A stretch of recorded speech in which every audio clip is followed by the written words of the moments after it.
Situation confuse à Niamey, la capitale, où le chef de l'État, Mohamed Bazoum, est retenu par la garde présidentielle dans son palais. À la présidence, on évoque un mouvement d'humeur uniquement avec des tractations en cours.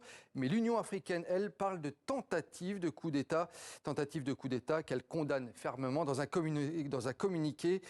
Les toutes dernières précisions de notre correspondante au Niger, Anne-Fleur Elepio.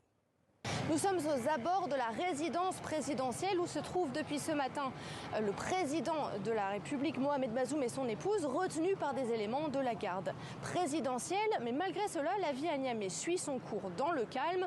Alors, d'après plusieurs proches de la présidence, des discussions seraient toujours en cours pour mettre fin, je cite, à cette tentative de coup d'État.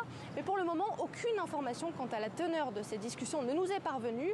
À la mi-journée, la présidence de la République a rappelé sur les réseaux sociaux que l'armée et la garde nationale étaient prêtes, je cite, à attaquer les éléments de la garde présidentielle impliqués dans ce mouvement d'humeur.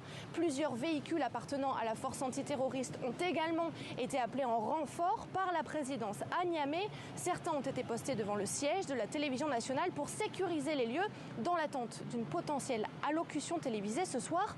Nous sommes pour le moment dans une situation de flou. Du côté des militaires sur place, la tension est palpable.